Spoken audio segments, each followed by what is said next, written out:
Of allegiance.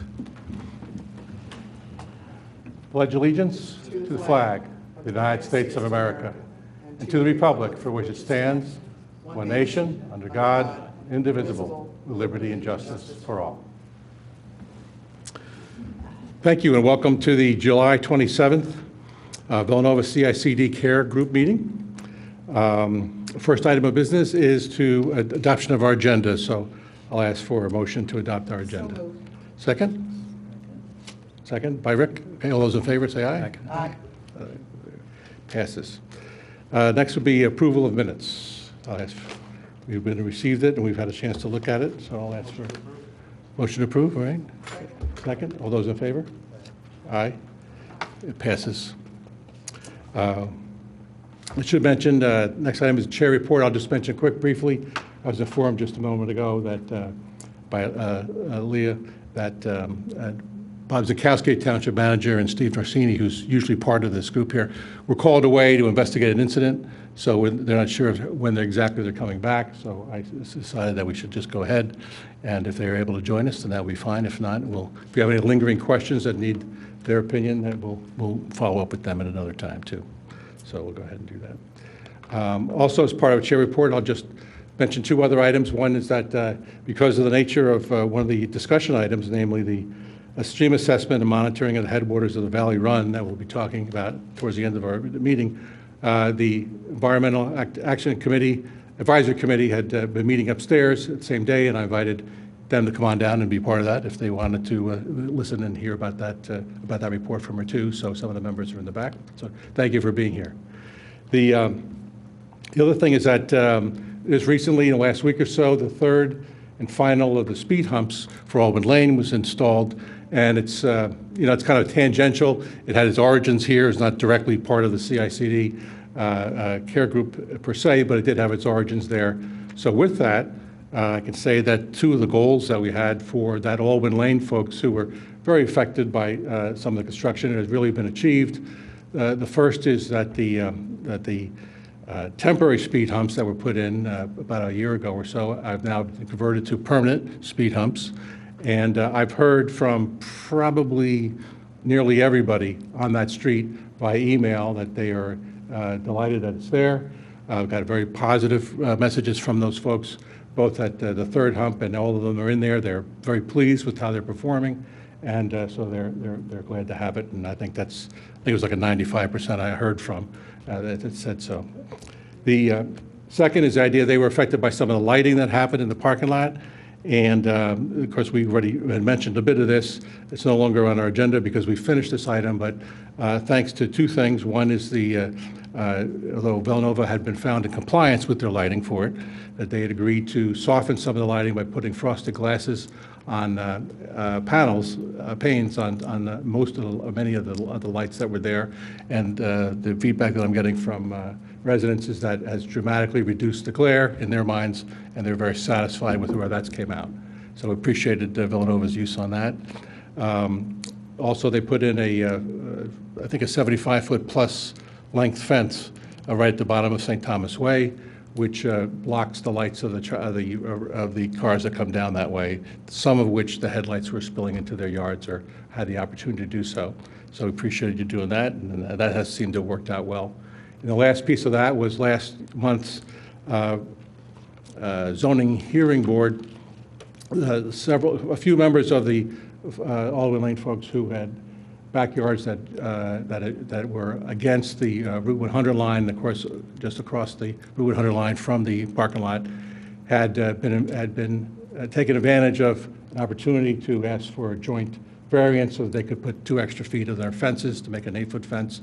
That was granted, and for those folks on a one-time basis, and so they have a year now to complete that, and they're very satisfied that they had that opportunity. So with that, two of the goals that we had, both in terms of lighting and view sheds in the backyard, and also in terms of speed for Albin Lane, have been, I think, put to rest, and I think appreciated all the effective cooperation of Villanova, you folks, your support, and also very much so the support of the Albin Lane people who have neighbors there who were supportive of this process through most of it, and also township staff who have been very, very, very instrumental in making sure we're able to do this. So that's my report on that, so we can continue to move on. Just thank you, and specifically, in particular, to the Township Police for their expertise and for not necessarily leading the way, but at least keeping this issue alive and lending their expertise. Thank you, Rick. All right, I guess let's move up to our first item, which is, usually it's been an overview of the recent construction activity, and that's something that Steve Narcidi handles, but Steve's not here today. So let me just turn to Mary Lou, yourself, and just say, how's that construction going currently, and have any interaction with the township that you want to mention, or how's that been going along? So I'll do I'll skip right over to the communication portion of. Okay. Yeah. We actually, the interaction that we've had with the township is with the building inspector, and we meet with him probably every day, between him and one of his supporters. And he comes out and checks concrete pours and makes sure that we're ready for pours and stuff like that. Other than that, we are on schedule and still moving ahead with the construction. As you can see, I think we're almost on the 3rd floor of the first building, and we're moving along on the 2nd floor for buildings that are moving more toward the east side of the site. We're still lagging in the last building, which is on the corner of Ithan and Route 30, and that's because that is our mechanical plant. So there's a lot of work that goes inside of that building before we go to the next step. So between that and the bridge is also coming along, still scheduled to be completed in the middle of December to the end of December, targeted. And we closed the plaza down last week to expand that plaza. And I don't know if you've walked by it, but it's in front of the church. So we've poured the concrete for the new pavers, which are going to be installed when they arrive, which will be supposedly August 15th. And then that whole plaza will be done, and the masons will be working on the stonework for the walls outside of it.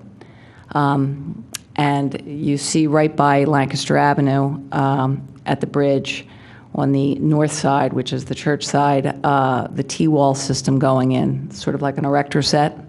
And these cubes are delivered, and they're stacked together, and then they're filled with structural fill. And once they're up, they'll start to do the pedestrian walkway on top of that. We are still scheduled for, we're targeting shutting down Lancaster Avenue August 28th. It's a Monday, Tuesday, and Wednesday night.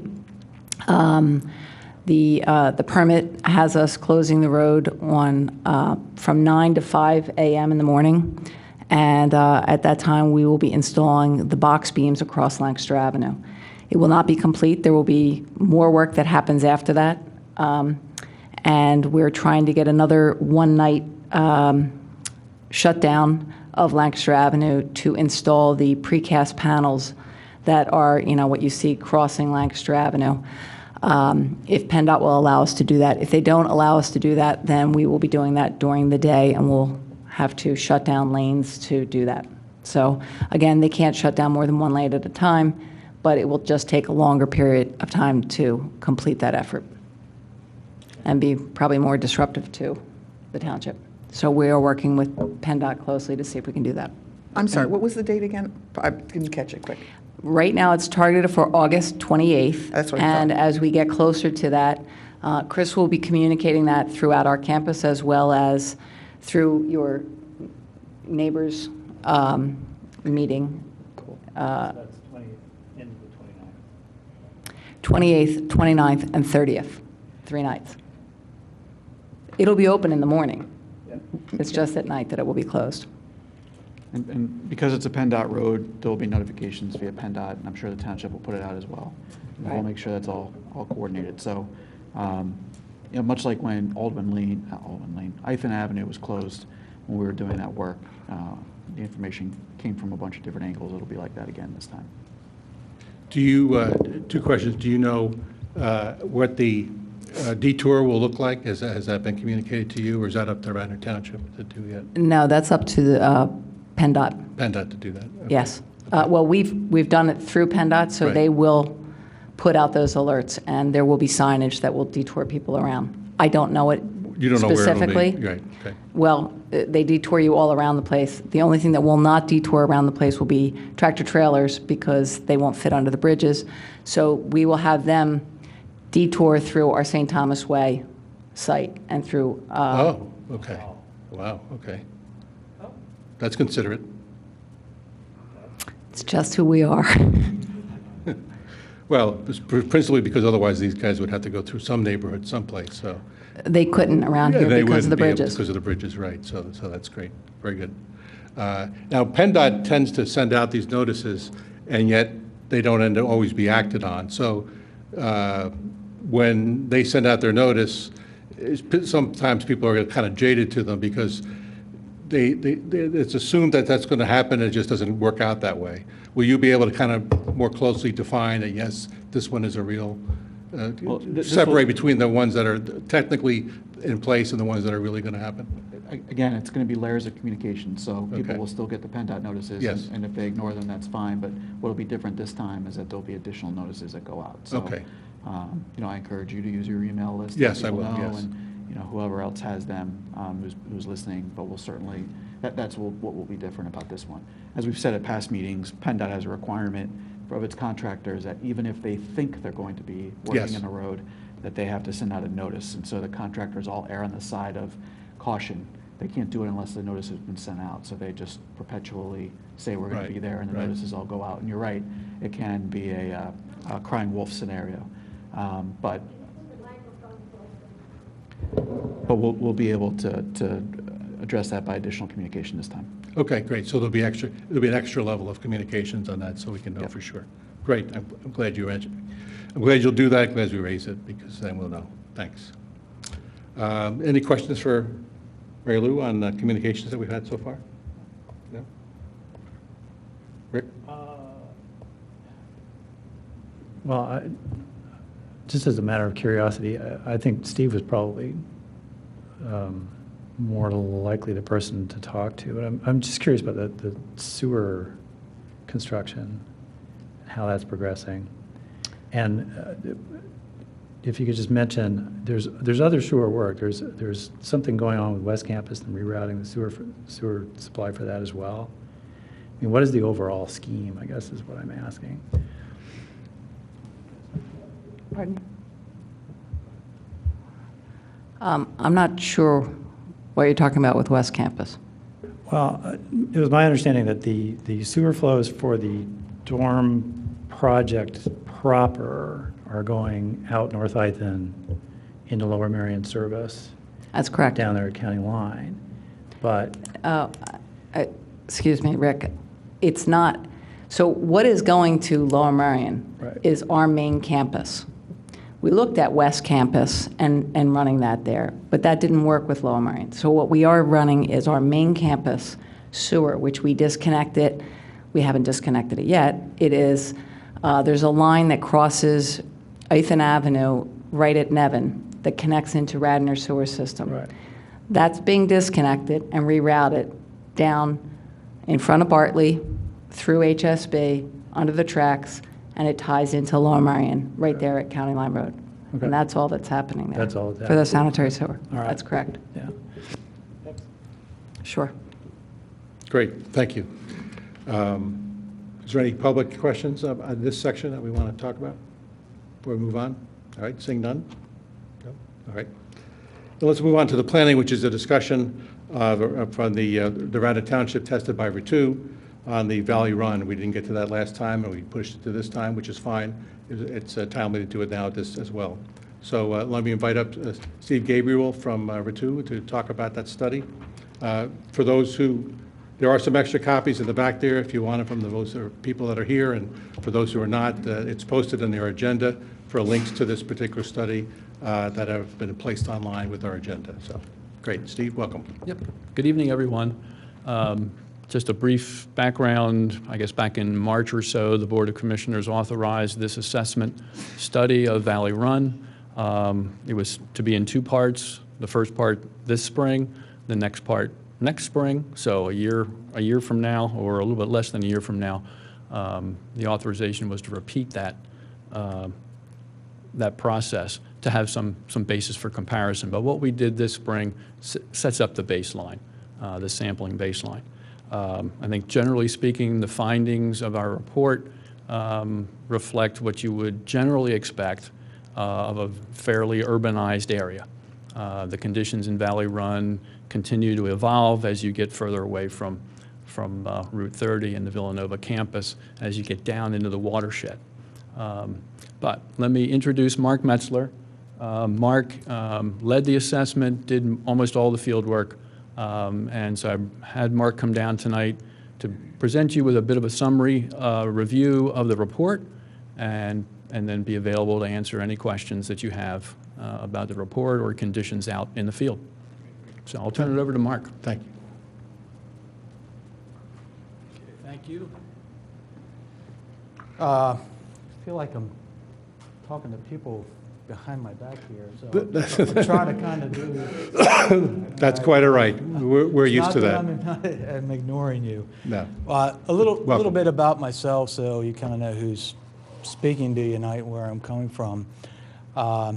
I've been involved in a lot of stream restoration and watershed restoration work for quite a few years now. From 1990 through 2001, I worked for Lancaster County Conservation District, started there as an E&S technician, erosion sedimentation technician. Later on, I was their county watershed specialist.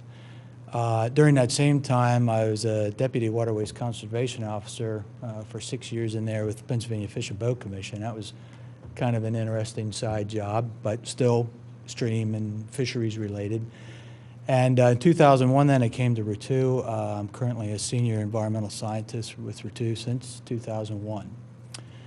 So as Steve said, we did the stream assessment in the headwaters of Valley Run. And I guess what I'll do is I'll sort of go through our report, what we did, hit the highlights, and then if there's questions, I'll try my best to answer those. Actual field work, we did a little, behind-the-scenes desktop kind of studies, looking at mapping and where's the watershed, what's kind of the boundary, where's Villanova located within it, this parking lot that's going to be changed, the SEPTA railroad bed, that sort of thing. But our main field work was conducted in May, this past May. And pretty much, as Steve said, what we were looking to do is basically get a good understanding of the headwaters of the watershed and establish some baseline data. Well, what's that baseline data? What are you talking about? Well, basically, we're looking at water quality. What's the, generally speaking, well, is the water good? Is the stream healthy? Is the fisheries what it should be, the aquatic community, or, just what's up? So there's a couple ways to look at that. And what we, for the most part, did was utilize a protocol that our DEP, Pennsylvania Department of Environmental Protection for the state, for the Commonwealth, uses to assess surface waters in the Commonwealth of Pennsylvania. That protocol is called ICE. It's In-Stream Comprehensive Evaluation Protocol process.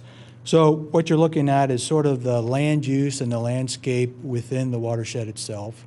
In this case, we have a very urbanized headwater watershed. A lot of macadam out there, a lot of house roofs, and a lot of mowed grass. That's far different than a little brook trout stream, first order stream up in Potter County where it's all forested. So you look at that land use, what actually is happening, the physical influences around that stream. And then you look at the critters actually living in the creek itself. In this case, we looked mainly at the benthic macroinvertebrates.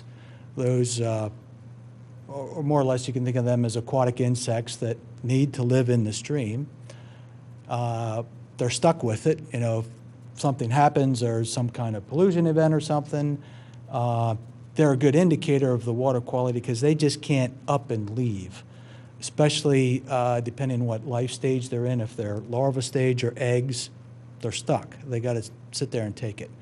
Whereas fish or something like that can actually sort of flee the scene and come back when it's better. So the benthic macroinvertebrates, those aquatic organisms we took a look at. And they can tell you a lot because, like I said, they have to live in the stream 24/7. You know, their life cycles, they're there. They can't really readily flee unless they're in an adult stage and they fly off. But then the insects themselves, some are very pollution tolerant. Something like, you know, I don't know what black flies are. You know, their larvae, they're very pollution tolerant. They can take a lot of bad water. Versus something like a mayfly, you sort of associate that with a trout stream and fly fishermen and imitating, you know, the mayfly pattern for that particular hatch. Generally, mayflies are very pollution intolerant. So when you're doing a stream assessment, if you find only pollution tolerant benthic macroinvertebrates and no pollution intolerant, well, obviously the conclusion is this stream is chronically impaired. It's, you know, it's a polluted stream to some degree. And then there's ranges all in between. There's some insects that are kind of tolerant and kind of not. And, you know, it goes from I can live in a septic tank to I need pristine, you know, water that you get in a bottle and pay $3 for kind of thing. So that's another parameter. And then the water chemistry itself, you know, the actual chemistry with the test tubes and, you know, that kind of thing. Now, the thing with the chemistry you got to keep in mind is that is a snapshot in time. We're there that day with our glassware, with our samples we're going to collect. We get a water sample, we put a reagent in it to stabilize it, we pack it in ice, we send it to the lab, and that's it. 3 hours after we did that, it might have rained and you'd have a whole different set of water chemistry because something just washed in. It can be seasonal.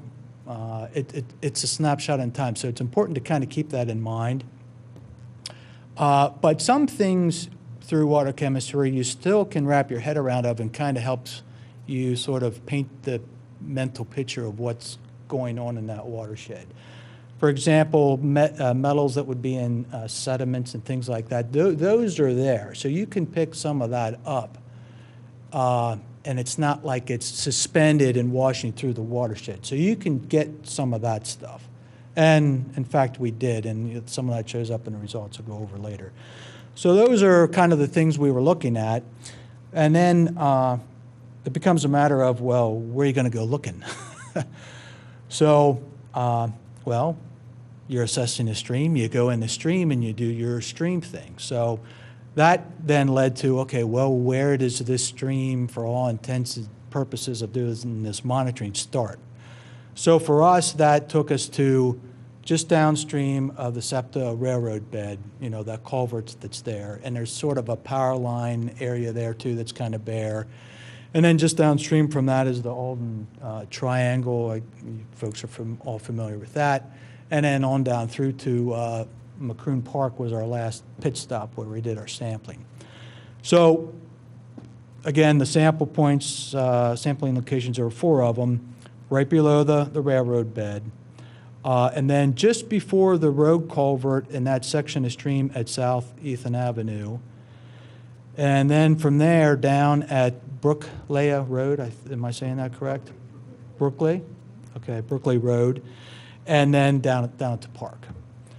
Now, the one thing I liked about the park, I noticed right away when we were down there, somebody had signs in about a no-mow zone, and there's a forest buffer there. That's good stuff to see. That's far different than, you know, some of the backyards where you're mowing right up to the edge of the bank, and that's where the lawn clippings and the leaf litter ends up. So it's good to see the park. I guess you guys are behind that. That's nice to see that. I'm just making a note of that. A couple interesting things about those 4 locations. That's going to differ from year to year. You can get a block of time where a stream is more wet, more water, more of a perennial kind of character to it. And other times you go through a seasonal drought period, 10 to 12 years, where maybe a stream will be more intermittent and just sort of wet when it's stormwater, or it's wet until about June and then it dries up kind of thing.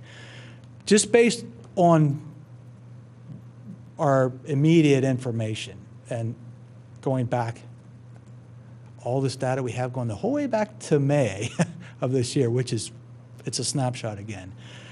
But based on what we're seeing, I would think those first two spots, there at the railroad culvert and then there just before South Ethan Avenue, the stream really, in my mind, is intermittent. It's a stream, it's a regulated water body. If you were to go in there and move it, put it in a pipe, fill it, whatever, you get into a permitting situation with DEP and the Army Corps of Engineers. So it's a regulated water body, but the stream itself, I think, is more intermittent, meaning sometimes there's water there and sometimes there isn't. And it's probably a seasonal thing. I would suspect come August, September, you're going to see less water there, less water there, less water there. Although this summer now, we've been having pretty good rain events, so there's a lot of areas that are wet longer than they normally are. But that's kind of our take on it. And the critters we found there kind of lend itself to giving us that same thinking. Whereas downstream, we actually found fish. Well, they need water pretty much year-round. But the benthic macroinvertebrates we found up top, their life cycles are such that they can leave when the water dries up, or they have just short life cycles, like mosquitoes. You set a 5-gallon bucket of water, throw some dog food in it, set it out in your backyard, and a couple days later, you're going to see mosquito larvae in there. Was that a stream? Is that a pond? No, that's just a very temporary situation. So those are kind of, as best I can kind of give that example, sort of what we're finding up at those first two spots. But then when you hit Brookley, got it, Road, then that seems to be more of it's pretty much there probably year-round. And coincidentally, that is where DEP in their surface water assessment program they do, where they actually show the stream starting on their mapping, is right there at that same spot. So kind of interesting. That's where we think it's perennial, and that's where DEP starts to sort of consider it as an actual stream, and as in a channel, and have it on their mapping. So that's kind of what we did. Now, I guess we'll go to results. There is, and this isn't news to anybody, I guess, there's some thought as to, was there a stream under that parking lot? And should it, was there a stream there? Wasn't there a stream there? At this point in time, to a certain degree, I think it's a moot point because plans have been approved. Environmental agencies aren't considering that something, that they wanted to pursue as a stream that should be daylighted or something like that. Just my 2 cents there, because it kind of weighs into where we should be doing our sampling. If it really is a stream up there, should we try to get in up there at an inlet or that well or something like that? Thought about that, but the thing is, it's all going to be changed, and come next year, I couldn't duplicate what I did this year. So I pretty much had to start at the culvert at SEPTA rail grade anyways. But kind of my take on it for what it is, and just using available information that's out there. Penn State Penn Pilot has a historic aerial photo database. And you can go on there and literally dial back through the years. And at this particular spot, I could go back as far as 1942, and that's in the report. And you can see what that area looked like. Now, aerial photo back then, aerial photography isn't what it is today. I mean, Google Earth, you could really, boy, I wish we had that back then, but we don't. But, back then in 1942, you can see this parking lot, and it's not a parking lot. It looks like maybe a some kind of fallow area or a pasture or grasslands with, trees and shrubs. You don't really see a defined channel down through there, but that's not to say that there isn't one there, but there's no proof that there is either. What I know is it's upslope of the railroad and downslope of Route 30, and water had to come through there somehow.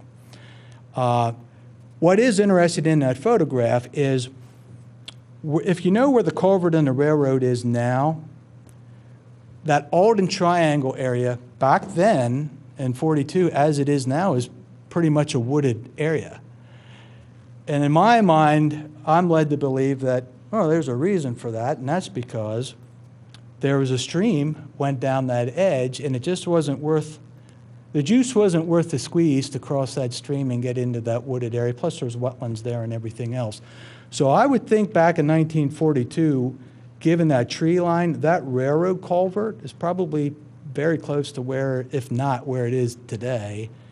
And from there down through that Alden Triangle area, I think that stream, you can kind of imagine where it is, because you get down to the other end at South Ethan Road, and that's where your culvert is more or less today. So that's very interesting. You take that same logic and you apply it up top. If there was a stream there, I think it probably continued sort of along that east edge of those trees you see in that parking lot before. But that doesn't mean naturally there was a stream channel there back in Williams Penn day, because you have Route 30. How's a road built? Well, you go across the landscape, you put in a road. Well, if it's sheet flow, meaning there's no defined channel or something like that, back then, they're not going to put a culvert and 50 feet another culvert, another culvert, another culvert to keep that sheet flow condition. They're going to put in road swales, inlets, pipes. They're going to collect a portion of those eggs in one basket and send it down a pipe. So it could be if there was a stream there in 1942, if there was a defined channel, it may very well be a result of that flow upslope being concentrated by Route 30 and other workings of man up there to get that water into a defined point. So point is, it's tough to just say what happened. We don't have a time machine, we can't go back. But there'll probably be some more questions about that. But that's sort of my take on that. And then you go to Barbara, 19... just to interrupt you, you're saying now that's where you chose, why you chose where you did to go ahead and find your four spots for testing. And yeah, and give, the yes, R1, the that's sort R2, of the R3, and R4 spots. That's on the thinking that went into that. Like, Right. where do you start? Where do you get that first Sure. one? Yep. And again, knowing what their plans look like, that area is going to be manipulated. It's changed. Right. And I can't, next year, I wouldn't be able to go into Right. the actual construction site and duplicate Right. that same location, because it's not going to be, it's going to be different. So that's that. So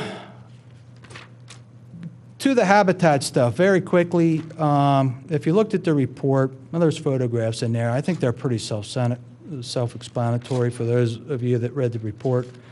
But going to the habitat sheets that are there, they're a little subjective. There's things in there about width to depth ratios of the stream. Like if you have a stream channel that's so wide, so deep, but only some of that has water in it, well, what's going on there?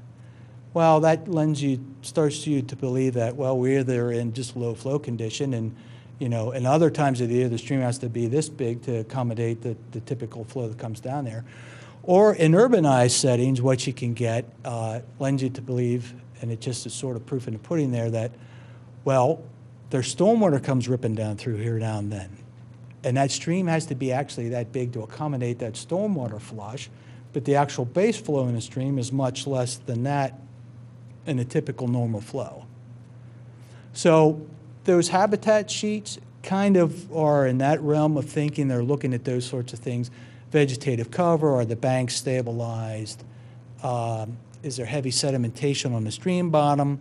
Are the rocks, for example, if this mouse is a rock and it's sitting nice perched on top of the substrate, and you're a mayfly and you got to make a living, well, you do that by hanging on the side of a rock. You got your gills flapping in the water and you can breathe. But now if I'm that mayfly, I'm looking for a house and that rock is buried in sediment, I have no home. So that goes hand in hand with a lack of those kind of insects if you find those kind of physical characteristics with a stream. So it's sort of all, again, it's all little clues and elements that kind of culminate in an understanding of what you think you have out there. So that's what the habitat sheets are about. The macroinvertebrates, let me just go down through them. And I guess maybe what I'll do is I'll go to maybe the most exciting one, which would be the most downstream sampling point there at the park. An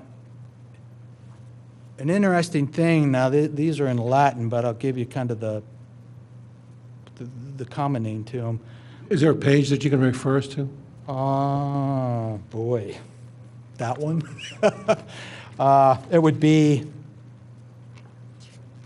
it's after the photo. It's the page right after the fish. 5, section 5, macroinvertebrates. Okay, yep.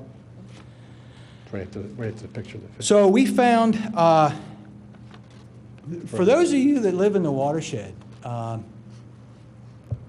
I guess you're on public water here and your water's treated and stuff, but are there is anybody here has a well, an actual well in a watershed? Because the water chemistry and the bugs we're finding would lend you to believe that you got very alkaline, hard water here. Does that hold true? Does that make sense? Is that kind of a known thing? You know, it's almost limestone streamish because of the high alkalinity, and two of the bugs we found, sow bugs and freshwater shrimp. They're not shrimp like you buy at Red Lobster, but you can't eat them. But, well, I guess you could eat them, but I wouldn't suggest it. But those are typical of limestone streams, and we found them in Valley Run, which kind of makes you think, man, if this was a real natural, pristine setting, you know, no influence of mankind here, I'm beginning to think this is almost on the verge of being like a little spring sepia-driven cold water limestone fishery in its true natural pristine setting. That's just kind of the feel I get. But it was interesting to find those two because, in fact, you do find them very commonly, like back in Lancaster County where I live, in our limestone streams back there. So that was kind of interesting. There's another thing there, Somalidae. I mentioned those black flies. They're there.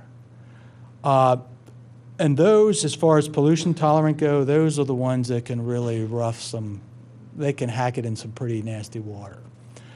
So, and for that matter, the sow bugs and freshwater shrimp are pretty pollution tolerant as well, actually. Elmidae, we found those. There's a couple varieties, or species, but in a nutshell, those are beetles, like aquatic beetles. Ephemerellidae, ephemerella, that actually is a mayfly. And we found mayflies down there. We didn't find them further upstream, but we did find 6. We found 6 ephemerella mayfly larvae down there in the park. Well, that was good to see. And they are very pollution intolerant. Then we found a couple different caddisflies larvae as well. And those particular families are pretty pollution tolerant. So you add that all up, and really the score you get, the ICE protocol at this site and the other 3 would lend you to believe that, you know, that the stream is impaired. And I mentioned DEP study earlier, and their finding is they also, in their 303D listing on the Federal Clean Water Act, say that, you know, the stream is impaired as well. And that's no surprise. That is very expected in such a developed, urbanized watershed. That's not to say that stuff can't be done to improve it. And, you know, That stream, I think it's probably fair to say, is probably a lot cleaner today than it was years and years ago when we had, you know, we don't have septic systems like we do today, and just some common sense on what we do with litter and, you know, those sorts of things. So that's the bugs kind of in a nutshell. And then the water chemistry. I guess I'm not going to go through all those chemical parameters. I'll just kind of highlight some of the more interesting elements of it. Generally, oil and grease. So, you know, we're talking about this 7.3 acre parking lot. Well, what do you think about? Well, cars. Cars drip oil, cars drip gas. Got to be some oil and grease. Actually, we didn't detect any oil and grease in any of the samples. But like I said before, it wasn't raining. So, and not to say if we did detect oil and grease that it's your parking lot that did it, because my gosh, there's roads and driveways and Route 30 and everything else around it is too. So even if we detect things, there's a lot of other contributors to that point in the watershed at that septic culvert pipe than just you guys. You know, I got to keep that in mind. But it was good news to see there wasn't any suspended, you know, oil and greases at that time. Alkalinity was pretty high. pH was high. pH scale, power of 10 each one, 0 to 10, 7 being neutral, below 7 being acidic, above 7 being more alkaline base, limestone streamish. And you guys were more on the alkaline side, that stream. So that kind of goes hand in hand again with some of the bugs we were finding. And then calcium was kind of, was evident. Alkalinity itself, pH was that way. The one thing that did catch our attention as being a higher levels than what we'd like to see of a chemical or an element in the water was chlorine chlorides, and then phosphates sort of went with it, and that's probably a result. I mean, that can come into the watershed introduced different ways, but the more common way is it's winter, there's ice on the parking lot or the road or the sidewalks, and you throw down de-icer, and that a lot of that contains, you know, has chlorides in it.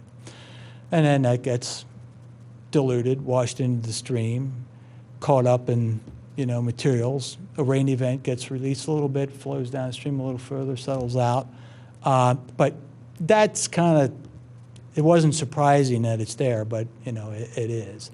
And it's higher in the locations we tested than what you'd like to see in, you know, natural surface waters. And then sodium was high as well. Well, that just goes hand in hand with what I just said about the de-icers. So those things there, I would have to say, when it comes to Villanova in the parking lot and your contribution of those things, and this is just kind of common sense, when it was a parking lot, 7.3 acres of parked cars and macadam, and it snowed, and you know, you plowed and you put down the icers, and you don't need kids tripping and falling and all that stuff. That's all understandable stuff. But now you're not going to have that scenario. You aren't going to have 7 acres of macadam anymore, and you're not going to potentially have 7 acres of de-icers being thrown around in the winter. So I think it's a fair argument to say, to some degree, whatever amount that is going to be improved with the actual improvements you're making out there. Your bioretention areas, a lot more grass than there is now around those buildings and things like that. So I would tend to think this common sense would lead you to believe there's going to be an improvement that way. Now, are we going to see that the next time we sample?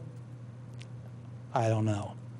Because your acreage is a fraction of the acreage to that point. and you got all Route 30 and, you know, all the other contributors to that. But every bit helps, you know, and if you get, you know, you got to start somewhere, and you make improvements here and there and everything else, eventually, cumulatively, it tips the scale for the better. And that's pretty much it. You know, again, it's to establish sort of a baseline, what's there now. I guess I could speculate a little bit for discussion purposes as to, well, how would you tell if it's gotten worse next year, kind of thing? Well, if we go out and we'd have worse readings, water chemistry-wise, or the benthic macroinvertebrates we did find, you know, now there's no caddis or no mayflies, and even the real tolerant bugs, their numbers are even down. Well, something happened, you know. Or, you know, there's a fish kill on downstream, you know, some night, you know. That can always happen. You can have a spill or something like that. But, you know, if we don't find fish and the water's there, but the fish aren't there next year, you know, that's going to raise some questions and things. As far as improvements go, it's going to be a little tricky because the amount of water in the stream and the water chemistry and everything, and just that year, you know, more water, the solution to pollution's dilution. You add more water, you have a wetter spring, you just have a wetter year, more water in that. Even though the pollutant inputs are the same, there's more water, less concentrations. You might see an improvement in your stream, but it's not due to the actual inputs of pollutants being reduced. So it's a little tricky thing. You got to start somewhere. I think we have a pretty good baseline, and you know, come next year we'll repeat it and see if, you know, what conclusions we can draw from it. Hopefully that made some sense. Yeah, a lot of it did, believe it or not, and Okay. we caught that. I'm getting a gist that you were, from what you wrote and from what you said, that a large respect, you are looking at the chemistry on it. You're saying that that's tough to use that as a single point because it can change through dilution and whatnot, but at the same time, what you really were looking at is the biodiversity that was there, the types of insects and the types of creatures that are in there. And so that actually, if there was an improvement, would you see a difference in the level? You said if there was not improvement, if it got worse, you'd see a reduction in some of these folks, some of these insects. If it was an improvement, would you begin to see more of Yeah, I something mean, else? given enough time and the trend for the better or the worse, I mean, you would eventually see that in your aquatic Okay. community. All right. Now, you know, there's all kind of things can come into play. It could be the best year, man, those bugs are there. It's going to be a great crop of bugs, you know, just like a farmer. And then here comes the hailstorm and ruins the crop. Well, what is that in the stream? That's a flood, a gully washer that comes down and just scrubs that thing clean. And they were there 2 days ago, but now they're not. Well, you got to know that. You got, you know, you got to connect those kind of things and consider them when you're doing this kind of work. So. All right. Well, good. Let's have a couple questions. You Sure. up for that? All Yeah. right, good. I have just In a one. minute. Yep. Oh, sorry. That's right. Good. From the I have panel just a first. real quick, is it possible, because you said that the stream near Clemacone Park was better, would that be maybe directly in a response to the fact that there was a beautiful rain garden there that was put in by Lots of Love to help the runoff that was coming out of the park? Oh, I think that helps. Yeah, I mean, I made mention that I noticed the signage about the no-mow zone and some of that stuff. Yeah, I mean, all that helps. Of course, you're further down in the watershed, you're picking up some additional spring seeps or something like that, likely. There's another trib comes in there. It's more of a stormwater thing, but, I mean, it adds water. But, yeah, I mean, those kind of activities are the kind of best management practices you want to see going in the watershed. Okay. So it certainly didn't hurt. It had to be an improvement. Well, that's, yeah, I was hoping that's what you were going to say. The other real quick question is there another best practice, this is just a general for the township, another best practice other than, putting down sodium chloride and all that stuff first? I mean, are there other venues or other ways of removing snow and breaking down ice other than using chlorides that have stuff, sodium chloride? Yeah, there's other chemical compounds that are That are better for streams and watersheds. And the other thing you could go back to is, sands and cinders and things like that.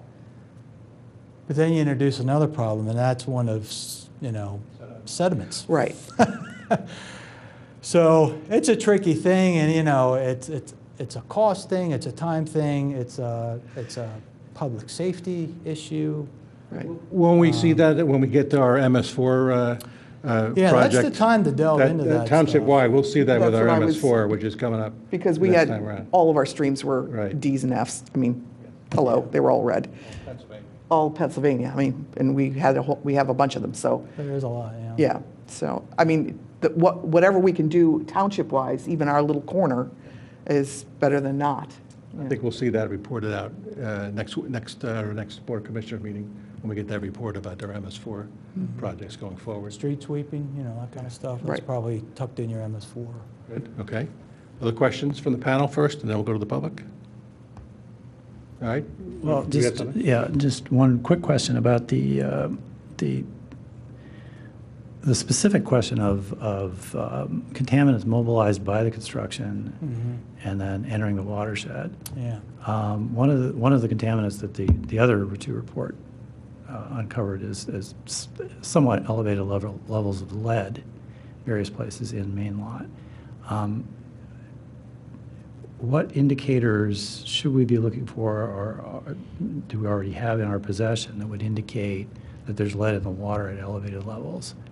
I mean, should we be looking at fish effects, benthic and vertebrate effects, or is that just a straight chemistry question?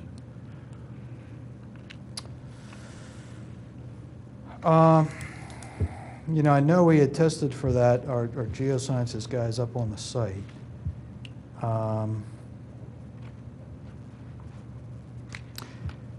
Kind of my take on that is, lead's kind of caught up in sediments and that sort of thing. So if the college is, correctly implementing and maintaining your erosion controls and your stormwater and that sort of thing, just keeping sediment where it should be should go a long way to keeping any leads and any other, heavy metals that are caught up in sediments, and phosphorus for that matter, readily attaches to sediment, should help keep it put.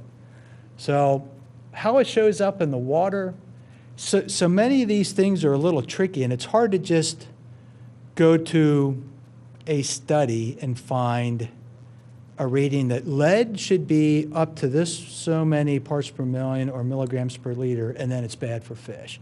Because so many of these are in combination with other elements that you get this right witch's brew, and in that combination, it can be lethal in that stream given that aquatic community.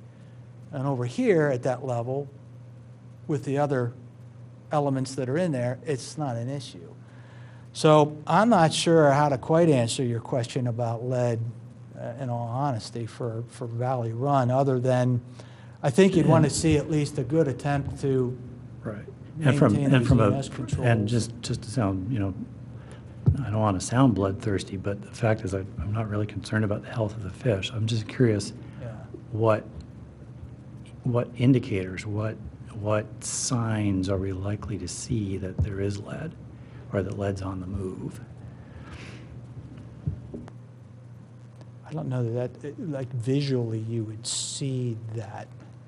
You're going to see the results of it. If you see a dead, dying stream that's heavily lead contaminated, it's going to lead you to, well, what's causing that? And then it might come out, through your process that, wow, these lead levels are really up. I don't know. Just short of testing the water for lead and seeing what's actually in there. Yeah. And the fish and the invertebrates and vertebrates that you found in there, I mean, were they of any indication that there was a problem other than whatever you see naturally in the urbanized areas? No, I mean, again, what was there was kind of what was expected given the, Mhm. land use in the watershed. Okay. Yeah. Great. Let me just turn it for a second. Do you guys have a question? No? Okay. I know there's someone in the public that had a question, so I'll invite them to come on up.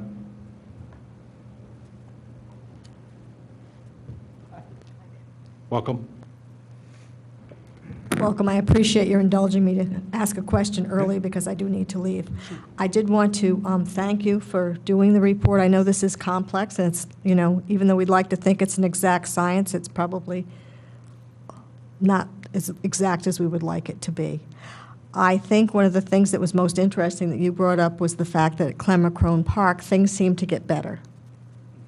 And I was wondering, as we look at the MS4 issues that are coming up, and we look at Villanova's excellent reputation it has in terms of stormwater management and their environmental approach and their theology, which would support those kinds of stewardship efforts, if in fact the university could work with the township in terms of those areas upstream of Clemacrone Park, in terms of perhaps working to provide the buffers, to provide perhaps some different kinds of approaches and best management practices that might help not only the stream, which is adjacent to the campus and runs through part of it in a sense, through Aldwin Triangle, but also in terms of helping the township in terms of meeting its MS4 requirements, because I think it would be really wonderful if we had that kind of collaboration so that the university and the township could perhaps model what could be and should be what we would like to have, not only in Radnor, but throughout the Commonwealth. So thank you. Thank you, Roberta. Very good. I had a couple of questions for you, just in there. One is you talked about the fertilizers, the de-icers, all those kinds of things, some of which may have happened in between the Aldwin Triangle and Clemacrone Park, because that's an urbanized area right there, where people would probably fertilize their lawns and those kinds of things there. Let me back up actually to the Aldwin Triangle. Okay. As you were there, because at least one of your spots was there at the Aldwin Triangle, right? Well, One of your kind of at monitoring the top spots. and the bottom. Right, okay. Yeah.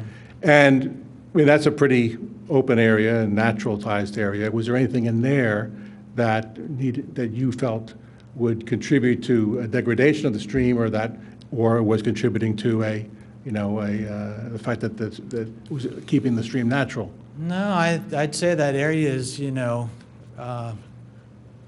trying its best to, I think that area is pretty good. It's just a shame it isn't even bigger. The one thing I did notice in there were there's invasive species. So that's a whole other story, but in a nutshell, we have native species and they have diets that eat native plants. Those plants go away, so does the salad bar that those bugs feed on. So that can also be an influence in a system. Okay. Now, I don't know if it's a big change in that particular area, but just in general environmental terms, you don't want invasive species in your watershed. So Because it beats out the natural species. yeah, it that outcompetes your native vegetation and Okay. the correct balance and diversity it should be there.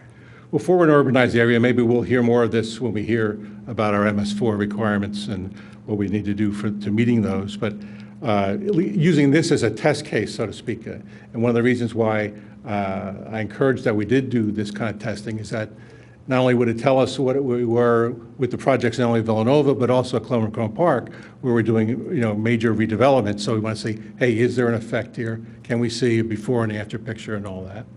And but also that people don't usually test the streams, and so we had a good firsthand look at this. So it's a nice side benefit from having done this. With that in mind, is there any best management practices that get suggested to handle these kinds of issues of fertilizers, de-icers, in the urbanized area where someone has a stream coming right through their backyard. Yeah. You know, Clemacrone Park, you're suggesting that that's the backyard of that park, there's a no-mow zone, for example. I mean, is that something that homeowners would be encouraged to do at some point? Yeah, yes. I mean, you know, if it works there, why won't that same kind of practice, best management practice, work in somebody's, you know, backyard rather than mowing right to the edge of the bank? I mean, that's certainly, you know, forest buffers. What does that vegetative do? buffers. Can you explain for just 30 seconds how that helps? Well, a lot. If you're talking cold water fisheries, just the shade itself helps keep cold water cold, and that's what, you know, species like trout and those sort of things need. The actual leaf litter from trees like that, you know, if it's native stuff, you know, is eaten. That's the salad bar. That's the food Okay. source, part of the food chain for the macroinvertebrates. In a natural setting, that happens naturally. When it's humans taking some, you know, odd variety of, you know, introduced plant horticultural thing from Japan or something like that, and those are the leaves that they throw in one big glob at the back of the yard, and lawn clippings that are high in nutrients because, you know, they over-fertilize the yard, mow it and everything. I mean, that's it's not the same thing. It's vegetation, but it's different. Okay. So forest buffers are a good BMP. Encouraging, you know, landowners to plant native species is as insignificant as that might. Well, how can that make a difference on my quarter-acre lot here? Well, if everybody does it, it starts to. Certainly things like, you know, disposal of leaf litter, lawn clippings, the cat box, you know, those sorts of things. The stream isn't where that stuff's supposed to go. You know, treat it like you got a drink out of it. You know, it goes a long way to you know, treating it the way it should be treated. You know, it comes to roads, you know, oils and those sorts of things. I mean, you know, you get into a matter of economics and what's feasible, but street sweeping, you know, you probably get into that in your MS4 program. That goes a long way for, you know, sediments and just litter that you see, water bottles, cigarette packages, beer cans, that kind of thing. But also with those sediments you sweep up, you know, you are going to take some metals with them and salts and things with that and dispose of it correctly rather than having that go in the stream. You can go so far as, you know, there's oil separation systems you can put in inlets. In parking lots or in streets where, you know, you have a sump in there and just the way it siphons off, you trap that floating oil on the top and it gets pulled over here and water bypasses through the system. But that means, well, it's more expensive than your typical M inlet. And secondly, you got to go clean them out periodically. Right. So there's an expense there, but you can do that kind of stuff. You know, well, nowadays, given land development process, you know, I'll say the hoops you have to go through to develop a piece of property. You know, you're going to get into NPDES permits, post-construction stormwater. You guys just went through that. You know all about that. You know, individual lots. I want to, you know, build a house on this lot I bought. You know, you're going to go through a land development process. You're going to manage stormwater. And you're going to be expected to put in not only stormwater BMPs that control water quantity, but also water quality. So things like bioretention areas, you know, cisterns catching roof water, using that to water your plants. You can just go on and on and on. It's a matter of education, a willingness on the landowner's part, whoever's living in the watershed, to do this. How feasible actually is it? It's a great idea, but who's paying for it and maintaining it? But there's lots of stuff. That's. Well, then- some examples. Well, that's good. That's a good start on it. I know for Clement Park, when they're part of the redevelopment, bioretention areas is a big piece of it. There's several major sections of it that are there to keep the water from going into the stream, to let it sink in, as well as redirect it or give it a chance to evaporate Yeah. and not be as marshy as it used to be in the back there. So that's part of the redevelopment plan. And I guess part of your plan too is that you're trading off what was a lot of runoff off of the parking lot and keeping a lot of it on site. In fact, you're using some of it to run your air conditioning, aren't you, in some respects? We're using some of it for our cooling towers. So you're keeping it and recirculating it on Right, site? so the water runoff from the roofs will go into a cistern, get treated, and then go up to our air condition, or to our cooling towers. There you go, yeah. You know, years and years and years ago, you go to old farmhouses, they used to have cisterns. Well, why did we ever get away from that? For wash water and such. You know, when you had to hand dig your well, you used what you Right. didn't leave it go down the drain. That's right. So, That's right. You may not be able to comment on this, but from your experience, maybe from other areas, but how does this stream's health in terms of the biodiversity that you measured it on, how does that compare what you would think in other streams in Radnor Township or in other areas of its type? Is this, Other areas of is its it type, typical or is it atypical or is it? typical. I mean, there's nothing, wow, this is really bad. This is the worst I've ever seen. You know, it's nothing like that. It's pretty much what we expected. And I think pretty much along Route 30 in the same kind of suburbia developed kind of urbanized area, you're going to find much the same thing in a lot of these first and second order streams. You know, you start getting around 25, 30% impervious area, house roofs, macadam. It's a hard go for, streams are going to be impacted. They're going to be impaired. Well, very good. I think we'll, this is kind of timely because we're going to hear about our MS4 coming up at our next Board of Commissioners meeting. And some of this seems to walk into the best management practices, or at least starts to alert us to the impacts that it has in this particular stream. And we'll look forward to not only digesting this a little bit more, but also to see the comparison as you do this next year, Right. which is a kind of nice time shift to that, to see how these things go. And from there, decide whether we would like to continue to monitor it or not, or look at some other streams as well. So it's Yeah. a good introduction to this for us. So I appreciate your efforts on that. Well, So, good. Good. Thank you. Thank you very much for being there. Good. All right. I'm sorry? Thank you, Mr. Metzler. Oh, thank you. Thank you very much. And thanks, Steve, for your help in bringing this all to us as well. Well, with that, we'll move on to any new business, and I don't know if there is any. Is there? No? Okay. Is there any general public comment? Yes. Phil, let me give you an update. Yep. Starting on Tuesday, PECO is going to be in Ithan Avenue running gas mains. I just met with them today. So they will be running from South Ithan to North Ithan over the next month. And will that interrupt, there'll be road closures or lane closures of that? There will probably be lane closures in areas, and they'll have flagger force because that's what their permit requires. Right. So it's crossing Lancaster Avenue? Yes. Okay. So Lancaster Avenue will also be affected as well at some point? Yes, and I don't really know the timing of that. I'm just finding out that they're showing up. Okay. Great. We'll look forward to hearing some timing of it from PECO or from others as well. Thank you. All right. Is there any other public comment? All right. Seeing none. We'll move on to our next date. I think last meeting or the meeting before that, we had discussed the idea of we were at a stage where a lot of this is now concentrated to the main lot for doing the dorms. A lot of the original things that we were dealing with have now been resolved in a lot of respects, and that we really felt that we could probably do with at least every other month kind of a meeting. I think that's where we left it 2 meetings ago. So with that in mind, I think we're close enough to August. We think we can skip August. We're close enough for that, and which would mean our next date. Well, then what we talked about was having something in September and something in November.